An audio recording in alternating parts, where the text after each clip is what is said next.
Okay, so hey guys, and welcome back to another Axel 72 video, and today I'm back with another interview, and I'm here with Kelsall. Connor, how are you, lad? I'm good, thank you, mate. Great. Okay, so am I right in saying you're 23, you're a super flyweight, and you're 5-0? I am, yeah. Great. Okay, and if you're new around here and you haven't yet subscribed, please do so. Like the video if you do indeed like the video, and let's get straight into it. So, starting off with the question which I always like to start off with, and that is, who inspired you to get into boxing? Surprisingly, it was my nan. She took me to the boxing gym when I was about 7-year-old. Is there any reason behind that? To be fair, with that young, I can't remember a reason if there was. I know my uncle and his mates used to go, and I just got dragged along one day, and I was the only one who stuck at it. Fair enough. And so, did you then go down the amateur route? Yeah, so I was amateur all the way up until 2019 when I turned professional. So I had about 66 amateur fights. I won about 40 odd, about 48, I think. 5 ABAs, 1 Tri-Nations, and represented England twice. So I had a very good amateur career. Definitely, a very impressive one. So you then decided to turn pro. Why did you turn pro when you did? I went for a few GB tryouts. I mean, it is what it is. Face don't fit sometimes. You weren't meant to be. There was nothing else domestically I could win. I won everything you could win. I won 2 back-to-back senior ABAs. So there was nothing there for me other than turn pro. Fair enough. Yeah, that makes sense. So what differences would you say there are between amateur and pro boxing? There's loads, mate. I mean, the main one, what everybody's, it's like a common thing, is sitting down on your shots and things like that. But it's even like the mindset of living the life as a professional. You know, day in, day out. It's not just coming home, go to the gym, go on a run. I mean, you've literally got to live the life, dieting, everything. It's like it's basically a full-time job, more than a full-time job, really. Yeah, definitely. And so you've now had the 5 fights now, and I was wondering, which fight would you say has been your toughest? I don't know, mate. I feel like I've not been tested, to be fair. I'm not really come out second gear. Right. I think they're all as tough as each other. I mean, they've all but one have come to win. So they've all given a good go, but I wouldn't say anyone really that tough. All right. So, well, I suppose which one would you say has been your best performance then? My best performance was a fight against Jack Dwyer. I think that was my 3rd, if I'm correct. I think it was my 3rd.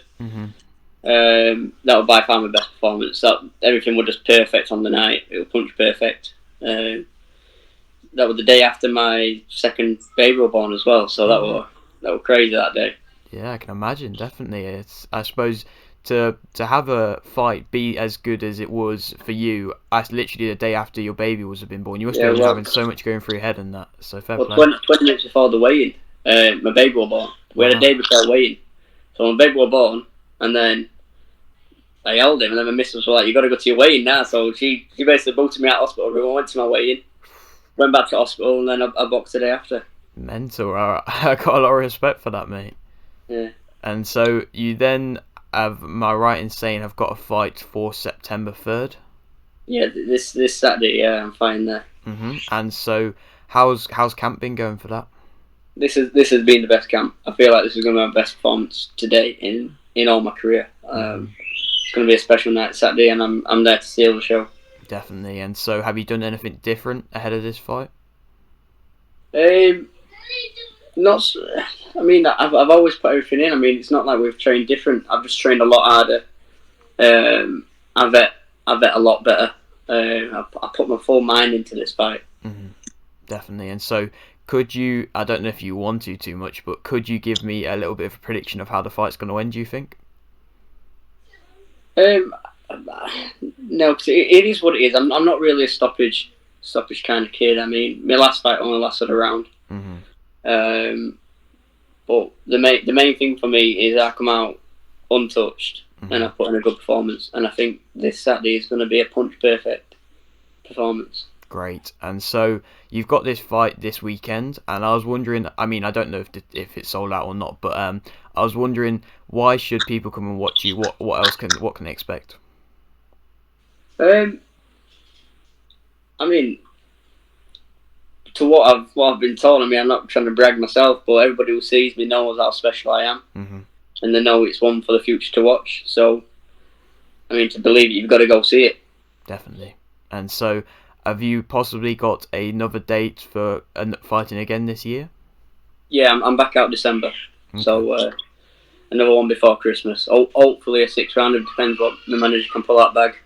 We tried to get a 6 rounder this time, but unfortunately it didn't happen. So we'll try and get a 6 rounder, I feel, for December. Great. And so, you're right at the start of your career at the moment, and so I was wondering, how far do you believe you can go in the sport? I will be a British champion in the next few years. 100%. I love the confidence and the belief in yourself. Yeah. Great. Okay. And so you're in the super flyweight division at the moment, and I was just kind of wondering who would be an active dream opponent. An active dream opponent. I'd love to share a ring with Chocolatito. I would love to just.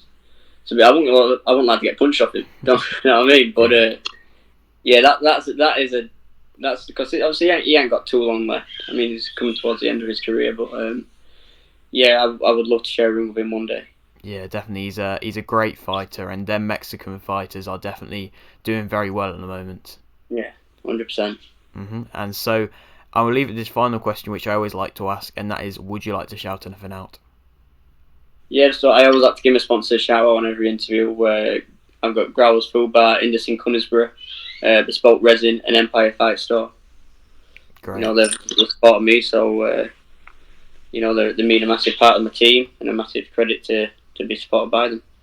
And so, thank you very much for doing this interview, mate. No problem. And I'm sure it won't be too long until you are fighting for them belts, and maybe we can do a return interview then. Oh, yeah, 100%, mate, 100%. Great. Okay, and so if you're new around here and you haven't yet subscribed, please do so. Like the video if you do indeed like the video, and thanks for watching.